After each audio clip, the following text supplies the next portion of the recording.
ಮೊಬೈಲ್ಗೆ ಬಂದ ಒಂದು ಲಿಂಕ್, ಆ ಲಿಂಕ್ ಮೇಲೆ ಮಾಡಿದ ಒಂದೇ ಒಂದು ಕ್ಲಿಕ್ ಅಷ್ಟೇ, ನಿಮ್ಮ ಖಾತೆಯಲ್ಲಿರುವ ಹಣ ಕ್ಷಣಾರ್ಧದಲ್ಲಿ ಬೇರೆಯವರ ಖಾತೆಗೆ ವರ್ಗಾವಣೆ ಆಗಬಹುದು. ಆದರೆ ಇಲ್ಲಿ ವಿಷಯ ಕೇವಲ ಒಂದು ಸೈಬರ್ ವಂಚನೆಯದಲ್ಲ. ಸಾವಿರಾರು ಸಿಮ್ ಕಾರ್ಡ್ಗಳು, ಸಾವಿರಾರು ಮೊಬೈಲ್ ಹಾಗೂ ಲ್ಯಾಪ್ಟಾಪ್ಗಳು, ಸಾವಿರಾರು OTPಗಳು, ಇದರ ಹಿಂದೆ ಪಾಕಿಸ್ತಾನ ಮತ್ತು ಚೀನಾದವರೆಗೂ ಚಾಚಿಕೊಂಡಿರುವ ಅಂತಾರಾಷ್ಟ್ರೀಯ ಜಾಲವೊಂದು ಪತ್ತೆಯಾಗಿದೆ. ಅಹಮದಾಬಾದ್ ಪೊಲೀಸರ ತನಿಖೆಯಲ್ಲಿ ಬಯಲಾಗಿರುವ ಈ ಬಾಸ್ ಸ್ಕ್ಯಾಮ್ ಜಾಲ ಈಗ ದೇಶದಾದ್ಯಂತ ಆತಂಕ ಮೂಡಿಸಿದೆ. ಹಾಗಿದ್ರೆ ಏನಿದು boss scam? Boss scam China ಹಾಗೂ ಪಾಕಿಸ್ತಾನಕ್ಕೆ ಲಿಂಕ್ ಆಗಿದ್ದು ಹೇಗೆ? ಅಹಮದಾಬಾದ್ ಪೊಲೀಸರ ಕಾರ್ಯಾಚರಣೆ ಹೇಗಿತ್ತು? ಪೊಲೀಸ್ ಆಯುಕ್ತರು ಕೊಟ್ಟ ಎಚ್ಚರಿಕೆ. ಇವತ್ತಿನ ವಿಶೇಷ ವಿಡಿಯೋದಲ್ಲಿ ಕಂಪ್ಲೀಟ್ ಆಗಿ ಡೀಟೇಲ್ಸ್ ಆಗಿ ನೋಡ್ತಾ ಹೋಗೋಣ. ಎಲ್ಲೂ ಸ್ಕಿಪ್ ಮಾಡದೆ ಈ ವಿಡಿಯೋ ನೋಡಿ.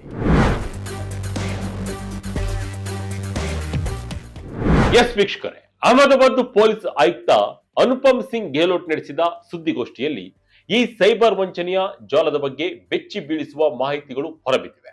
ಪೊಲೀಸ್ ಆಯುಕ್ತರು ಹೇಳುವ ಪ್ರಕಾರ ಈ ಜಾಲ ಕಳೆದ 4-5 ವರ್ಷಗಳಿಂದ ಸಕ್ರಿಯವಾಗಿತ್ತು. ದೇಶದ ವಿವಿಧ ಭಾಗಗಳಲ್ಲಿರುವ ಜನರನ್ನು ಮಾತ್ರವಲ್ಲ, ವಿದೇಶದಲ್ಲಿ ಕುಳಿತು ಸೈಬರ್ ವಂಚನೆ ನಡೆಸುತ್ತಿದ್ದವರಿಗೂ ಈ ಗುಂಪು ಅಗತ್ಯ ಮೂಲಸೌಕರ್ಯ ಮತ್ತು ಸೇವೆಗಳನ್ನ ಒದಗಿಸ್ತಾ ಇದೆ. ಅಂದರೆ ವಂಚನೆಯನ್ನೇ ಮಾಡುವ ವ್ಯಕ್ತಿಗಳನ್ನು ಮಾತ್ರವಲ್ಲ, ವಂಚನೆ ನಡೆಸಲು ಬೇಕಾದ ಸಿಮ್ ಕಾರ್ಡ್, OTP ಸಾಧನಗಳು ಮತ್ತು ತಾಂತ್ರಿಕ ಸಂಪರ್ಕ ವ್ಯವಸ್ಥೆಯನ್ನ ಸಿದ್ಧಪಡಿಸಿಕೊಡುವ ಪ್ರತ್ಯೇಕ ಜಾಲವೂ ಇತ್ತು ಎನ್ನಲಾಗಿದೆ.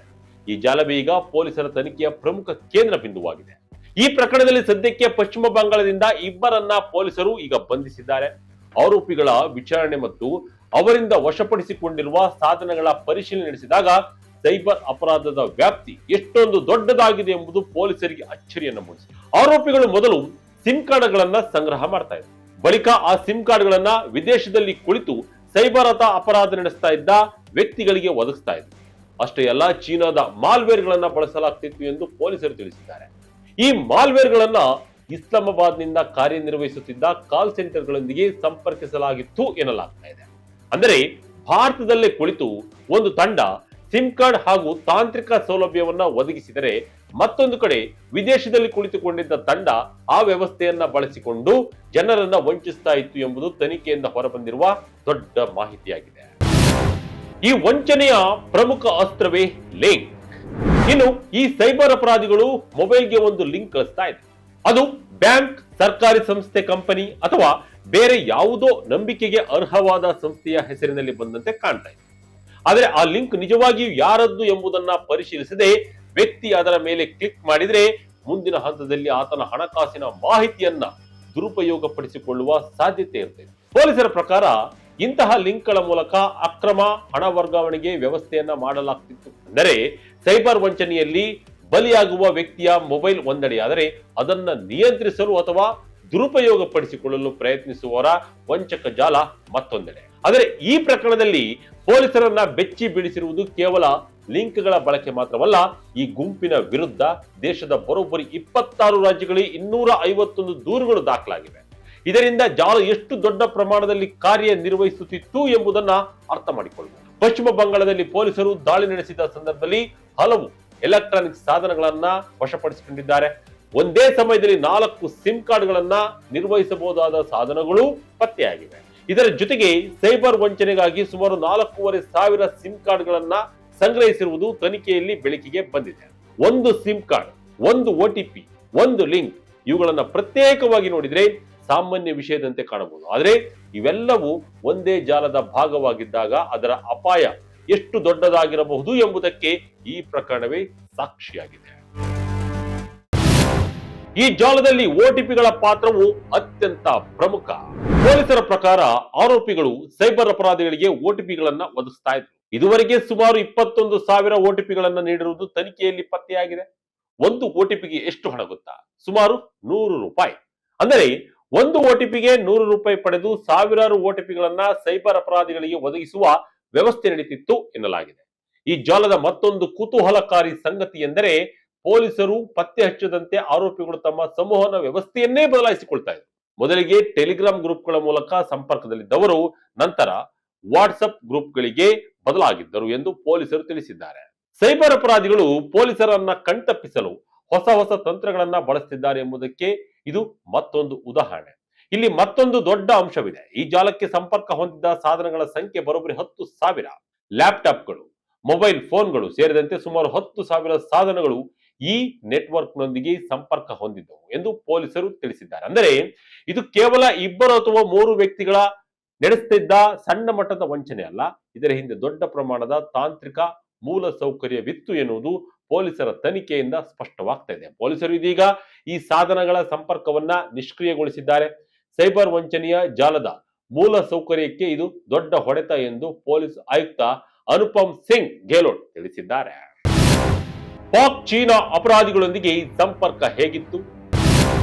ಪೊಲೀಸ್ ಆಯುಕ್ತರು ಕೊಟ್ಟ ಎಚ್ಚರಿಕೆ ಏನು? ಈ ಜಾಲದ ಹಿಂದೆ ಇನ್ನಷ್ಟು ಮಂದಿ ಇದ್ದಾರಾ? ಹಾಗಾದ್ರೆ ಪಾಕಿಸ್ತಾನ ಮತ್ತು ಚೀನಾದಲ್ಲಿರುವ ಸೈಬರ್ ಅಪರಾಧಿಗಳೊಂದಿಗೆ ಇವರ ಸಂಪರ್ಕ ಹೇಗಿತ್ತು? ಇಸ್ಲಾಮಾಬಾದ್ನಿಂದ ಕಾರ್ಯನಿರ್ವಹಿಸ್ತಾ ಇದ್ದ ಕಾಲ್ ಸೆಂಟರ್ಗೂ ಈ ಜಾಲಕ್ಕೂ ನಿಖರವಾಗಿ ಯಾವ ರೀತಿಯ ಸಂಬಂಧವಿತ್ತು? ಭಾರತದಲ್ಲಿ ಇನ್ನೆಷ್ಟು ಮಂದಿಗೆ ಇವರ ಸಹಾಯ ಮಾಡುತ್ತಿದ್ರು?